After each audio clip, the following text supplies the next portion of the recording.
로마서 6장의 말씀을 좀 묵상하면서 우리가 예수 그리스도를 믿고 구원받아서 하나님의 자녀가 된 것은 내 인생에서 가장 큰 복이다라는 사실을 깨달았습니다. 땅을 많이 가지는 것, 아니면 통장의 잔고가 많아지는 것, 다 세상 사람들이 볼 때는 복이라고 말하겠지만 우리 믿음의 사람들에게 가장 큰 복은 통장의 잔고, 아니면 땅의 넓어짐보다 내가 예수를 믿고 구원받아서 하나님의 자녀가 된 것, 이것이 가장 큰 복임을 믿으시기를 바랍니다. 그러나 하나님의 자녀로 그리고 성도로 우리가 삶을 산다고 할지라도요, 누구나 한 번쯤은 아니면 여러 번일 수도 있겠습니다. 마음 한구석에 깊은 질문과 고민을 품게 되어져요. 어떤 질문이고 어떤 고민일까요? 내가 분명 예수를 믿고 구원받았는데, 내가 하나님의 자녀라고 말하는데 왜 나의 삶에는 여전히 죄의 유혹이 계속해서 찾아오고, 때로는 그 유혹 앞에 맥없이 무너지고 흔들리는 것인가 라고 하는 질문과 고민이 우리에게 늘 있을 수 있습니다. 구원받은 이후에도 반복되는 나의 약함과 허물을 바라볼 때면 자책감이 들기도 해요. 내가 정말 구원받은 성도가 맞나? 라는 질문을 스스로에게 던지기도 합니다. 그러다 보면 영적 회의감이 밀려와요. 죄와 싸우다 지친 성도들에게 세상은 끊임없이 정죄의 목소리를 보냅니다. 그러다 보면 우리 마음은 점점 낙심하게 되어져요.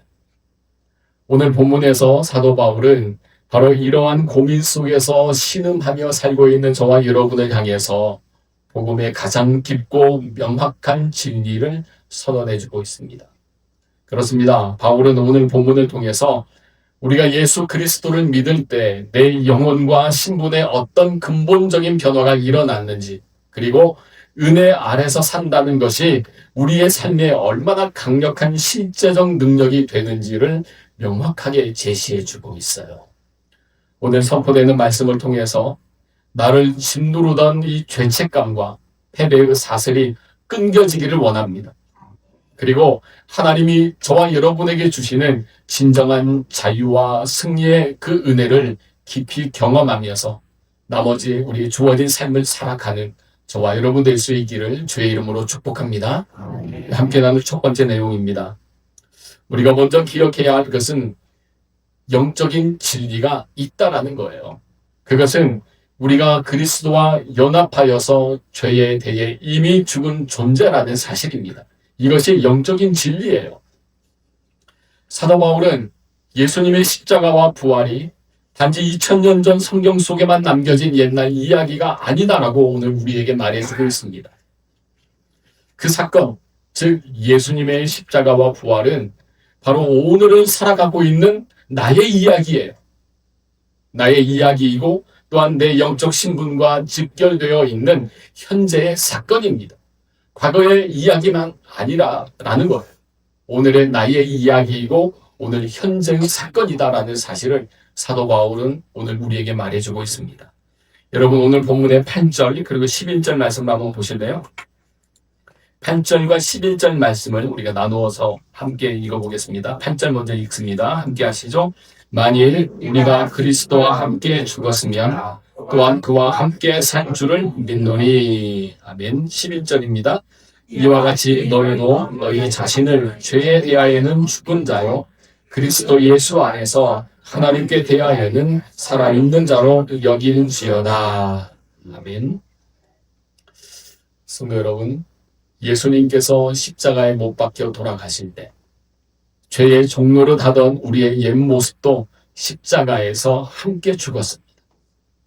그리고 예수님께서 사망 권세를 깨뜨리시고 다시 살아나신 때 우리 역시 예수님 안에서 새 생명을 얻어 전혀 다른 새로운 존재로 다시 살아났습니다. 그렇다면 우리는 질문해 볼 수 있어야 됩니다. 죄에 대하여 죽었다라는 것은 도대체 무슨 뜻이냐라는 거예요. 조금 쉽게 우리가 이해하기 위해서 하나의 내용을 살펴보면 좋겠습니다. 죽은 시신을 여러분 한번 생각해 보십시오. 사람이 죽어있는 그 죽은 시신 앞에서 아무리 화려한 유혹을 하거나 아니면 맛있는 음식을 차려 놓아도요, 죽은 시신은 아무런 반응을 보이지 않습니다. 왜일까요?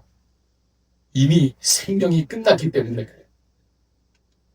이처럼 예수님과 하나 된 우리는 죄의 권세에 대해서 이미 죽은 자입니다. 그러니 더 이상 죄가 시키는 대로 끌려다니거나 반응할 필요가 없는 신분이 되었다라는 사실을 오늘 성경은 우리에게 말씀해 주고 있어요. 자, 이스라엘 백성들을 여러분 한번 생각해 보십시오. 이스라엘 백성들이 애국을 빠져나와서 홍해를 건넜을 때를 여러분 한번 떠올려 보면 좋겠습니다. 백성들이 홍해를 건너는 그 순간 그들을 그토록 괴롭히던 애굽의 종살이와 또한 바로 왕의 잔인한 통치는요, 완전히 끝이 났습니다.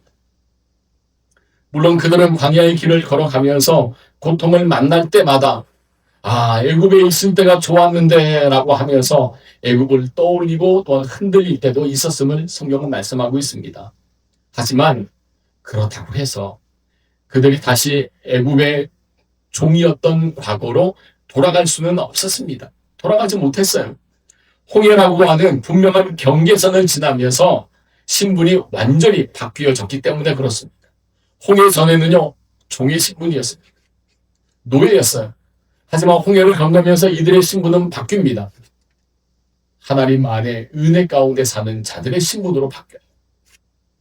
오늘 사랑하는 우리 성도 여러분, 저와 여러분도 마찬가지입니다. 우리가 세상을 살아가다 보면 여전히 죄의 유혹에 흔들리고 순간적으로 넘어질 때가 있습니다. 늘 하나님을 예배하고 또한 기도하고 말씀 가운데 살아가는 나의 모습인 것 같은데요, 순간적으로 넘어지는 그러한 모습들을 우리는 만나게 되었어요. 그러나 낙심하지 마시고 이것 하나만은 우리가 꼭 기억해야 되겠습니다. 우리의 본질적인 신분은 이미 어둠의 권세에서 건짐을 받아 하나님의 사랑받는 자녀의 나라로 완전히 옮겨졌다라는 사실입니다. 물론 자녀가 된 후에도요, 우리는 연약하여서 때로는 삶에서 넘어지거나 흔들릴 수 있습니다. 얼마든지 그럴 수 있어요. 하지만 기억해야 될 것은 살다가 잠시 넘어지는 것과 다시 죄의 종으로 돌아가는 것은 완전히 다르다라는 겁니다. 우리는 더 이상 죄의 종이 아닙니다. 하나님을 향해서 영원히 살아있는 거룩한 하나님의 자녀임을 믿으시기를 바랍니다. 여러분 저를 한번 따라해 보시겠습니까? 나는 하나님의 거룩한 자녀입니다. 우리는 그런 존재입니다. 이 놀라운 신분과 특권을 우리는 항상 기억해야 돼. 어디에 있든지 어떤 상황, 어떤 문제를 우리가 만난다 할지라도 나는 하나님의 거룩한 자녀라는 사실을 항상 기억하며 사는 거예요. 그래서 날마다 세상 속에서 담대하게 살아갈 수 있는 저와 여러분의 영적 삶의 모습들이 될 수 있기를 주의 이름으로 축복합니다. 두 번째입니다. 그리스도 안에서 새 생명을 얻은 성도는 내 삶을 죄의 도구가 아니라 하나님을 위한 선한 도구로 드릴 수 있어야 한다입니다. 사도 바울은 단순히 너희의 영적 신분이 바뀌었다라는 이 진리를 가르치는 데서만 그치지 않습니다. 바울은 이 놀라운 진리를 우리가 매일 살아가는 그 구체적인 일상의 삶으로 가져와서 연결시키고 있어요. 오늘 본문 13절 말씀 바울은 이렇게 권면하고 있습니다. 여러분 13절 말씀을 우리 함께 읽어보실까요? 6장 13절 함께 하겠습니다. 또한 너희 지체를 불의의 무기로 죄에게 내주지 말고 오직 너희 자신을 죽은 자 가운데서 다시 살아난 자 같이 하나님께 드리며 너희 지체를 의의 무기로 하나님께 드리라. 아멘. 여러분 과거 우리가 하나님을 몰랐을 때를 한번 상상해 보면 좋겠습니다. 그때 우리의 몸과 우리의 마음, 우리의 입술, 우리의 눈, 손과 발은요 모두 죄가 시키는 대로 움직이는 불의의 도구였습니다. 남을 비판하고 정죄하던 우리의 입술이었습니다. 세상의 헛된 탐욕을 쫓던 우리의 눈이었고 우리의 발이었습니다. 그리고 이기적인 욕심으로 가득 차 있던 우리의 마음, 이것이 우리의 모습이었습니다. 하지만 이제 우리 삶의 주인이 완전히 바뀌었어요. 세상 권세를 깨뜨리신 예수 그리스도께서 우리 삶의 보좌의 왕으로 앉아 계십니다. 그러니 완전히 바뀐 것 아닙니까? 집주인이 바뀌면 그 집의 모든 물건도 새로운 주인을 위해서 쓰이는 것이 당연하지 않을까요? 저는 이 말씀을 묵상하면서 하나님의 은혜가 이토록 놀랍구나 라는 사실을 깨달았습니다. 오늘 이 시간 우리 스스로에게 한번 정직하게 물어보았으면 좋겠습니다. 지금 나의 말, 나의 시선, 나의 물질, 나의 시간, 나의 손, 나의 발은 과연 누구를 위해 쓰이고 있는가라는 거예요. 여러분, 나의 모든 것은 누구를 위해 쓰고 있습니까? 우리 각자에게 한번 질문해 볼 필요가 있어요. 만약 우리가 하나님께 나의 삶을 기꺼이 드리기를 망설이거나 아니면 미루고 있다면 나도 모르는 사이에 내 생각과 내 행동이 또다시 죄의 도구로 쓰이고 있을지도 모릅니다. 거듭난 성도는요, 더 이상 죄를 위해 살지 않습니다. 오늘 하루를 살아갈 때 나의 입술로 누군가를 살리는 따뜻한 격려의 말을 전하는 삶을 살아가는 자가 바로 거듭난 성도의 삶의 모습이에요. 저는 여러분들이 이처럼 살았으면 좋겠습니다. 나의 손과 발로 연약한 이웃을 겸손히 섬기는 삶, 나의 마음을 주님의 거룩한 뜻으로 채우는 의의 도구로서 나 자신을 하나님께 드리기로 결단하는 삶, 그리고 그렇게 행하는 삶을 오늘 저와 여러분이 살아갈 것을 다짐하고 결단하는, 그렇게 행할 수 있기를 주의 이름으로 부탁을 드립니다. 우리가 우리의 삶을 기꺼이 주님께 내어드릴 때에 하나님께서 우리의 매일의 삶 가운데 거룩하고 아름다운 성령의 열매를 풍성하게 맺게 해주시리라 믿습니다. 세 번째입니다. 성도가 죄를 이기고 날마다 승리할 수 있는 근본적인 힘은 우리가 율법의 정죄 아래가 아닌 은혜의 통치 아래에 있기 때문이다 입니다. 여러분 14절 말씀, 저는 이 14절 말씀을 계속해서 묵상해 보았는데요. 이 14절 말씀을 우리 함께 한 목소리로 읽어보겠습니다. 함께 하죠. 죄가 너희를 주장하지 못하리니 이는 너희가 법 아래에 있지 아니하고 은혜 아래에 있습니다. 아멘. 예배 가운데 나오신 우리 성도 여러분, 우리가 신앙생활 하면서 많이 듣는 단어들 가운데 두 가지를 꼽는다면 바로 율법과 은혜이지 않을까 싶습니다.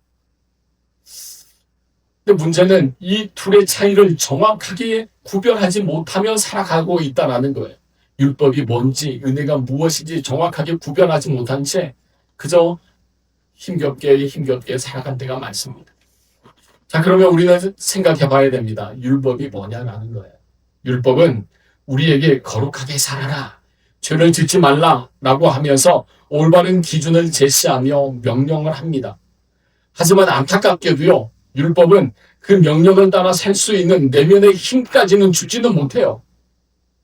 도리어 우리가 그 기준에 미치지 못할 때 우리를 고소하고 우리를 정죄하며 깊은 절망과 자책감에 빠뜨리게 하는 게 율법입니다. 그래서 율법 아래에 매여 있는 인생은 늘 죄책감에 그리고 두려움 속에서 살아갈 수밖에 없어요. 그러나 은혜는 어떻습니까? 은혜 아래에 있다라는 것은 완전히 차원이 다른 이야기예요. 하나님의 은혜는 단지 우리가 과거에 지은 죄를 용서해 주는 것으로 끝나지 않습니다. 은혜는 오늘은 살아가는 우리 성도에게 하나님의 뜻대로 살아갈 수 있는 실제적인 능력과 또한 성령의 인도하심을 매일매일 공급해줘요. 물론 우리가 세상을 살아가며 마주치는 유혹과 또한 죄의 힘은 결코 만만하지 않을 겁니다. 참으로 집요해요. 그리고 강하게 오늘 믿음의 삶을 사는 저와 여러분을 흔들 때가 많습니다.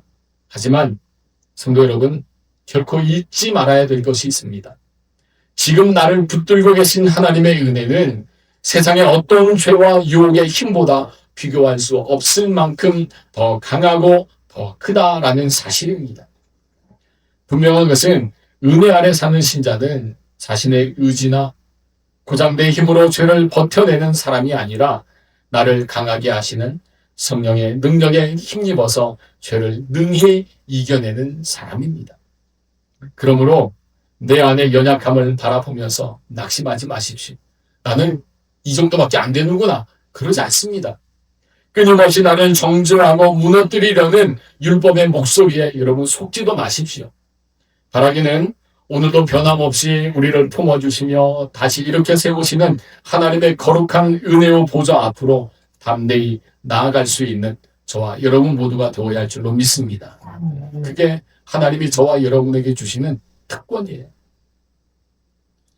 사랑하는 우리 성도 여러분, 오늘도 우리가 살아가는 이 세상은요, 끊임없이 우리를 향해서 유혹의 손길을 내밉니다. 끊임없이. 다시 예전처럼 종의 그 노릇 가운데 살아가라고 우리에게 속삭입니다. 현실의 벽은 높아만 보입니다. 그러다 보니 우리의 마음은 약해질 때가 많습니다. 그러나 여러분 기억하십시오. 예수님은 이미 우리에게 이렇게 말씀을 하셨어요. 또한 그렇게 보여주셨습니다. 예수 그리스도 안에서 죄에 대해 죽은 자, 그리고 하나님을 향해 영원히 살아있는 거룩한 자녀, 오늘 저와 여러분을 예수님이 이렇게 만들어 주셨어요. 그렇게 본을 보여주셨습니다. 우리가 믿는 복음은 죽어서 단순히 천국에 가는 것으로 끝나는 관념적인 지식이 결코 아닙니다. 복음은 오늘 이 땅에서 죄의 사슬을 끊어내고 그리고 우리의 삶을 근본적으로 바꾸어 놓는 하나님의 강력한 능력입니다. 예수님이 오늘 저와 여러분에게 그 능력을 몸소 보여주셨어요. 그리고 오늘 저와 여러분은 그 능력을 붙들고 살고 있는 것입니다. 이번 주 한 주간 여러분 살아가신 때에 삶의 자리에서 담대히 결단하며 나아갈 수 있으면 좋겠습니다. 나의 생각과 나의 입술과 손과 발을 불의의 도구로 내어주지 않겠습니다.